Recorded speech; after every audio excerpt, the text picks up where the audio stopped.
Evelyn, I'm so sorry to hear about what happened to your parents. I'm sure no one would want this, but life is always full of curveballs, and you never know what unfortunate events are gonna come next. I wish you the best of strength so that you can get through this tough time. I know. Thanks for your thoughts and kind words. My mom and dad getting involved in a car accident is something that only happens in my worst nightmare. I'm still trying to process everything, but it's rather difficult at this point in time. The accident happened just hours after my engagement ceremony with Michael, which makes it even more difficult to bear. It really felt like a cruel twist of fate. I know this is hard, but you are strong, and you will get through this. From what I heard, your father couldn't make it, but your mom's still alive, right? How is she doing? Yes, my mother survived the accident, but her brain was severely injured. The doctors told me that she may never recover and will likely remain in a vegetative state. My mom's a strong and resilient woman. She hasn't given up her fight just yet, and I'm proud of her for that. Vegetative state? That's even worse than death. You do realize what it's like to live in a vegetative state, don't you? It means that she's practically motionless, and she will likely need 24/7 care for the rest of her life. And I'm sure you're aware of how enormous your mom's medical expenses will be. I know that there will be immense challenges ahead, but I am not afraid. I'm grateful to have my mother still here with me, and I will cherish every moment we have together. With Michael by my side, I know that we can overcome anything. Hold on a second. Oh, please. Don't even think about dragging my precious son into your mess. Do you really think he's going to want to weather the storm with you? That's the most ridiculous thing I've ever heard. What are you saying, Mother? I don't quite get you. What is wrong with Michael helping me out in this difficult time? Oh, Evelyn. I'm not sure if I should be insulted or amused by your stupidity, Evelyn. If you're actually that ignorant, then let me explain something to your pea-sized brain. My son and I are leaving. Michael is my precious boy, and he doesn't deserve to be dragged down by all the hardships that you and your reckless parents put on his shoulders. I know you're just trying to use him to pay for your mother's medical expenses, but he's not going to fall for your tricks. Not in a million years. Mom, I don't understand. Why are you suddenly talking like this? Well, at first I thought your mom was a goner, and that would be great news for my son to finally be rid of your bossy parents. But I guess she's going to stick around for a while longer, much to my dismay. Your mom is just going to be a burden on everyone around her and drain on other people's finances. Do you actually think I'm going to let my son be a part of that? Mother, please stop.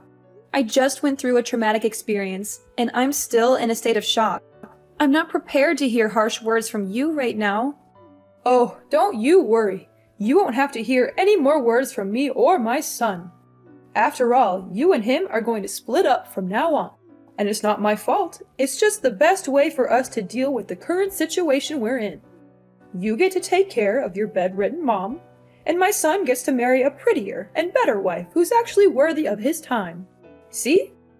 Everyone's happy, so what do you say about that idea? Perfect, right? I can't believe you're doing this to me. I'm at the lowest point in my life, and you're just going to walk away?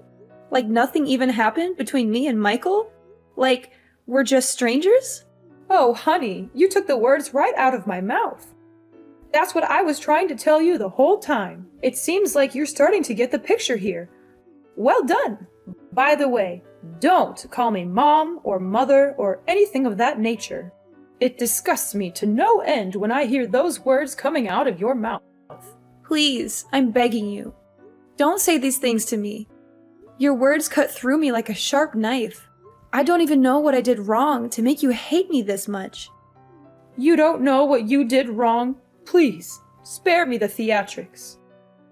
Honestly, when you and Michael first got together, I knew you were the kind of girl who would bring nothing but trouble and bad luck to everyone around her.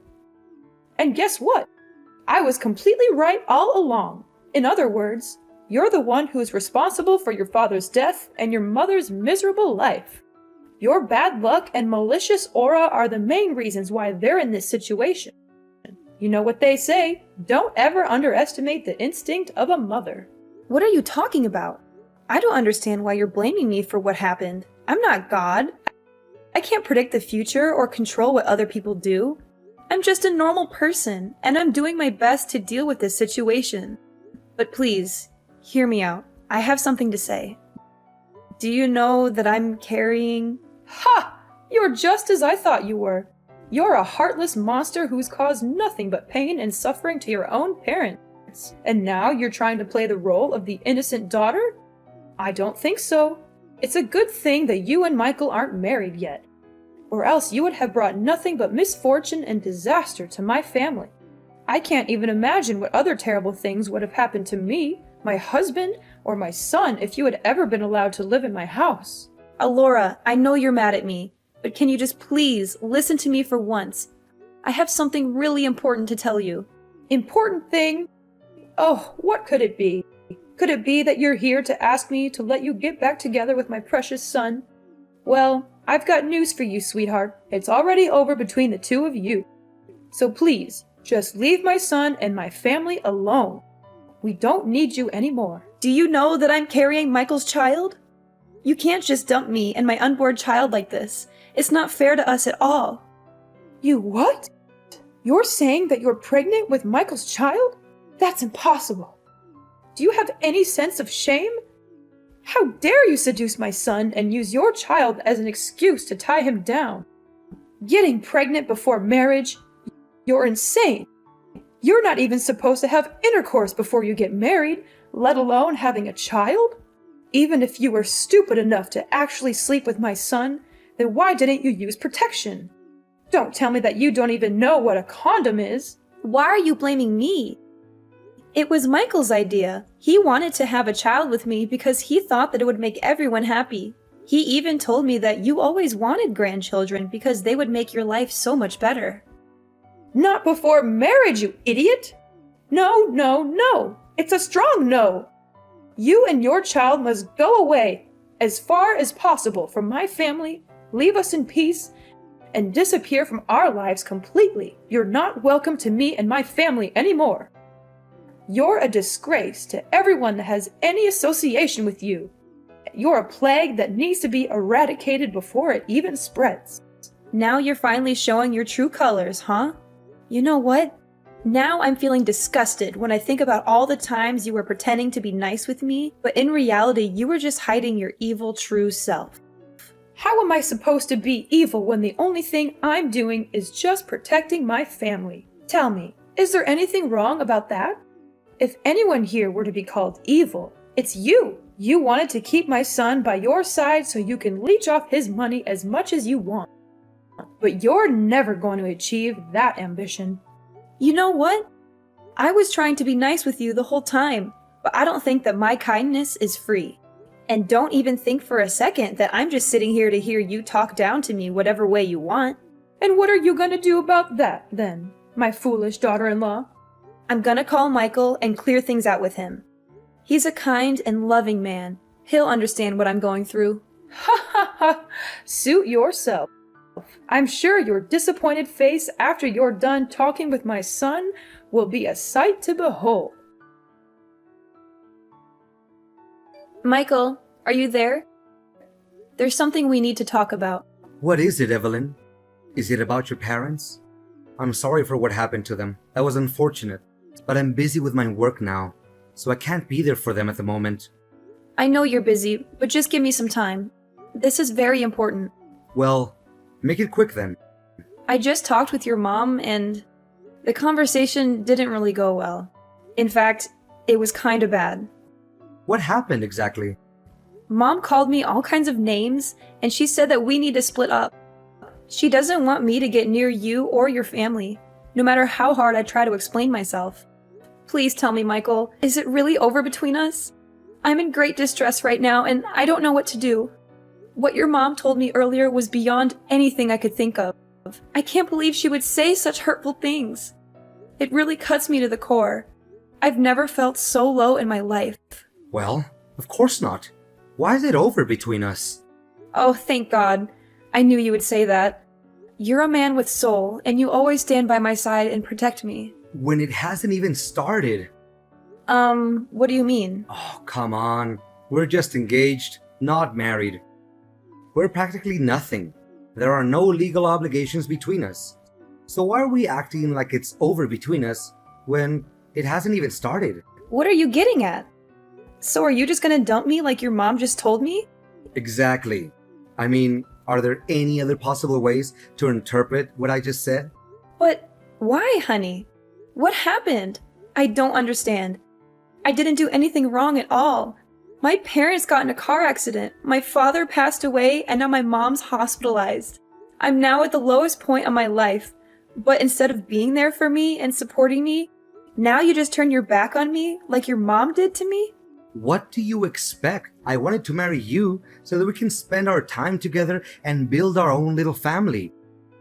But now you're saying that you have a mom in vegetative state that you need to take care of. What is that supposed to mean? How will you find time to take care of me and my parents then if you're too busy with your sick mom? I know you're shocked, and so am I. This is a lot to take in, and I know you're worried about how it will affect our family. But I want to assure you that I'm committed to making this work. I've been thinking a lot about how I can balance my time between my mom and our family. I know it won't be easy, but I'm confident that I can do it. Why should I believe anything you have to say? Besides, suppose that you can assume both duties at the same time. Then, who's gonna pay for your mom's medical costs? Certainly not me. Don't even dream of squandering my hard-earned money on such a meaningless and frivolous purpose. What? Not once did I mention anything about using your money to cover my mom's medical expenses. Furthermore, why do you even call spending money to take care of my mom's well-being a meaningless and frivolous purpose? Oh, I'm sorry. I didn't realize that your mom was still alive. I thought she was just a vegetable in a hospital bed, waiting to die. I mean, what's the point of keeping her alive? She's not even a person anymore. She's just a burden on you and your family. To be honest, even an immobile pile of meat is more useful than your half-dead mom. Now you're also taking your mom's side and talking down to my mom? What kind of people are you and your mom?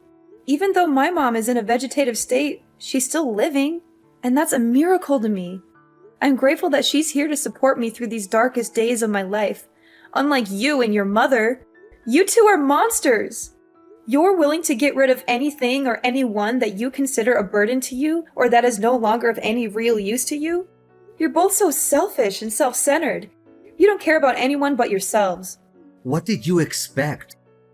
I wanted to marry you so that you would be my wife and take care of me and my family, not so that you could slave away for your useless mother. Michael, I'm so confused. You're not the man I fell in love with. You used to be so thoughtful, kind, and considerate. You always put my needs first, and you made me feel safe and secure. What happened to the man I know? Oh, please, spare me the crocodile tears. I can't believe that you're still naive enough to say these things. I was just being nice to you because I saw you as a broodmare and a retirement plan. I never actually cared about you as a person, but now I see that you're no longer able to fulfill even the simplest duties. Then what's the point of having you around? Fine. If this is who you really are, then I have no reason to continue this relationship. We can't heal what's already broken, especially if you don't even want to put in any effort to save it. Oh, goody. I'm so glad you finally understand what me and my mom want from you. I thought it would take you a lot longer to catch on, but I guess I don't have to waste any more of my time on you. How convenient. Just so you know, me and my child will go as far away from you and your family as possible, and we won't even look back. Don't even bother to reach out to me. I've made up my mind, and I'm determined to escape this toxic relationship. You intended to take advantage of me from the very beginning. I literally mean nothing to you. There was no real love from the start. So why should I be grieving? In fact, I should be grateful now that I get to see through you and your mother's carefully crafted facade and know what you're really made of. Nothing but lies, hypocrisy, and deception. Wait, hold on. I have a child? Why didn't you say it sooner? What's the point of telling you? You wouldn't care anyway, right? Well, if it's a boy, then it's worth keeping around. How about this? You can stay at my house until the child is born. If you give birth to a boy, then you'll get to live with our family. In case the child is a girl, then you know what to do. Am I a joke to you, Michael? Do you think I'm stupid enough to actually agree with that twisted idea? I'm not going to let you or your mother take advantage of me any longer. I'm taking control of my own life, and I'm the only one who can write my own story. From now on, we're officially strangers. That's what you and your mother always wanted, so I'm giving it to you. But know this, I'm not going to be a victim anymore. I'm fighting back, and I'm not going to stop until I get what's mine. Fine. You think your child is so precious? Well, think again. I can find myself way more beautiful girls than you who can give me as many children as I want. And they certainly don't have a sick parent to take care of for the rest of their lives. Yeah, continue talking to a brick wall. I'll just block your number, so I don't have to hear any nonsense from you ever again. Evelyn, did you get my wedding invitation? I can only imagine how green with envy you must be, knowing that I'm finally back in the game. After all, you've been trying to get your claws into me for years, but I've always been too smart for you. But now that I'm married, you'll never have a chance. So enjoy your sour grapes, Evelyn. I'm sure you'll be eating them for a long time to come. Excuse me? Who am I talking to exactly? It's me, Michael, your ex-fiancé. I know you blocked my other number, so I use a new number. Pretty smart, huh? Not so much. What do you want? I thought everything was over between us. Come on, don't be so rude. I thought you would be jumping with excitement when you finally get to talk to me again after all these years. But you didn't answer my last question. Did you get the wedding invitation I sent you the other day? Well, I did. So what? Why did you send me that thing? I don't even care about you, let alone your wedding. What a shame that you didn't attend my wedding. I was hoping you would come to witness my thriving and successful life. But I guess I'll just have to enjoy it without you. After all, you've always been such a downer, so you'd probably just find a way to ruin my moment. Of course I wouldn't come. And even if I wanted to, I couldn't because my mom's funeral was also held that day. Oh, really? What a nice coincidence. So that old woman is finally dead. Such a pity. If she had died sooner, we wouldn't have had to split up. Sorry, not sorry. Well, I also have very exciting news to tell you. I proudly announce that I am now happily married with the love of my life, Anna, who's also bearing my beautiful child. Isn't it amazing? I've already told you that I don't care. There's no need to keep going on about it. Nevertheless, I hope your marriage is based on love, not on any other factors. What? Are you freaking kidding me? Love is for kids, and I'm already past that age. Anna is the CEO's daughter, and if I marry her, I will be in line to inherit his enormous fortune and potentially take over his position when that old man retires. Congratulations on achieving your dream life, or so you think. I'm sure your mother is thrilled that you finally found a way to be happy, even if it's at the expense of everyone else. You bet! My mother is such a lovely woman and my biggest supporter. She's always there for me and gives me great advice. Thank goodness I listened to my mom and dumped you before it was too late. I'm sure my life would be a total mudhole right now if I hadn't. Look, I don't have time to hear you talking nonsense. I have other important things to worry about. It's almost William's feeding time, so I'd better get going. William? Is it my son? Well. I didn't know that an impotent woman like you was capable of giving birth to a son. Well done. I hope he's at least a bit brighter than his imbecilic mom. After all, he's my son, and he inherited my genes, so of course he will have a more promising future than his mom. There's no doubt about it. I can't predict what's going to happen in the future, but I can tell you for a fact that my son is better off without his cold-blooded biological father. Easy. Don't be so triggered. You can keep him, William, or whatever you call that boy. Why do I need that little boy when my wife's already having my wonderful child in her belly? Additionally, I know that Anna won't like it if I bring home another child that is not her own. Good, because I also have no intention of entrusting my son to your care. Why would I? You're a terrible father for abandoning us both when we needed you the most. But enough small talk. Like I said before, things between us have ended ages ago, and I don't have the slightest interest in bringing them up. So I might just conclude our conversation and block your number. Goodbye, and never let me hear from you again.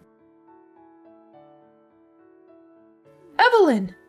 Is this Evelyn's number? Are you there, Evelyn? Answer me! And you are? I don't think we've talked before. You must be kidding me. It's Alora, Michael's mother, remember? Alora. That's a familiar name. And why do I owe the pleasure of talking to you? I'm sure you're dying to tell me all about how great your son's life is, but I'm not interested. I already know how amazing it is. So please, save your breath. This is no time for jokes, Evelyn. This is a serious matter. And that matter is? My son is in deep trouble, and you have to help him. I tried to reach out to everyone I could, but no one agreed to help us. You used to be his fiancé, so you have to help him. Whoa. What is this all about? Am I hearing you wrong? Last time I checked, you were the one who cut me off your life and told your son to abandon both me and my unborn child. Now you have the nerve to even show up and ask for my help? I know, but why bring up the past when we know very clearly that there's nothing we can do to alter it? Just let bygones be bygones. I'm sure that a generous, kind-hearted woman like you would never take my words back then too personally, right? Besides, there's a more important thing that we need to focus on right now. We need to help Michael avoid going to jail. Going to jail? Are you serious? What happened? It's a long story, but Michael's wife, Anna, found a picture of you in one of his old jackets. She was curious, so she did some investigating and learned about his previous relationship with you. When she found out about that, she was seething with anger. She couldn't believe that Michael had abandoned you and your child, and that he had kept her in the dark about it all. Anna confronted Michael about the whole matter and demanded a divorce. They had a big argument, and during the struggle, Michael accidentally choked Anna to death. What? He actually did that? That's so stupid of him. I know I wasn't there when it happened. If I had been there, I could have stopped him from committing that terrible crime. Now, he's been arrested, and Anna's family is demanding a huge amount of money in compensation and a prison sentence of 20 years for Michael. I don't know what to do. I don't have that kind of money, and I don't want my son to go to prison for the rest of his life. I seriously don't know, Alora. And honestly, why do you think I have that much money? You and Michael ruthlessly dumped me when I was at my lowest point, and now you're expecting me to just forget about everything and help you out? Come now, darling. You don't know how much I regret every day having left you and your child all by yourself. Until today, I still think about how wonderful you were to me and Michael, as opposed to his late wife, who turned out to be a demanding and entitled woman. Is that so? That woman was bossing me around like I was her servant. She made it seem like she had complete control of the house, and Michael was too much of a coward to stand up to her. He was so afraid of losing his position at work that he turned a blind eye to her abuse. You think you got away with everything, but you're wrong. What goes around comes around, and you and Michael got exactly what you deserved. To think about it, it's actually a good thing that Anna is now a goner, or else I would be subjected to more of her abuse. Serves her right. But enough about that. Michael, my beloved son, is in hot water, and I don't know how to help him get through this. Please, Evelyn, you have to help us. I beg for your mercy. To be honest, I'm really swamped with work right now. I have a company to run, and it can't function without me. Besides, why should I help the people who threw me out like yesterday's trash? It doesn't make sense at all. What did you say? You own a company? That's impossible! I inherited a house and quite a large sum of money when my parents passed away. I could have just sat back and enjoyed the fruits of their labor, but I didn't. I decided to open a small cake store instead. I knew it was a risky move, but I was determined to make it work. To my surprise, everyone loved my cakes. I quickly expanded to several branches across the country, and now my company is worth millions of dollars. You must be joking. There's no way a girl like you could do everything like that on your own. What's wrong with a girl like me? I mean, I'm so proud of you, darling. You finally made it. You fought against all odds and managed to achieve great success. Now please, send me some money to help my son. He's a good man now, and he needs your help. Do you think I'm a fool to believe that Michael is a good man? Time has changed, and so have I. I am no longer the naive Evelyn who could be easily taken advantage of and cast aside like a puppet or a toy. That person is dead, and so are you and Michael in my eyes. I don't care about you, and I certainly don't want you to appear in my life. Everything was over the day you decided to cut ties with me. Michael created his own mess, and now he has to solve it. And you are just as awful as your son. I hope you have fun visiting your precious son in jail. The moment I thought everything was against me, it turned out, it was a fate that led the way so I could finally see Michael in his mom's true colors and make my escape from those demons in disguise. 10 years in the making, justice was finally served. Michael now resides in a correctional facility, reflecting on his every transgression. What transpired was not a happenstance. It was the fruit of a sin that festered over time. When he abandoned me and our child, Michael made a grave error. Now, he must face the consequences of his actions. Alora, the woman who loved her son so blindly, visited him in prison every day. After selling her house to pay for the compensation, she had nowhere else to go. I would often see her on the streets, rummaging through garbage or begging for money from passers-by. My business is in a state of perpetual growth and prosperity as my son William grows into a compassionate and independent young man. I teach him daily the importance of kindness and compassion, and I am confident that he will be a wonderful husband and father when the time comes.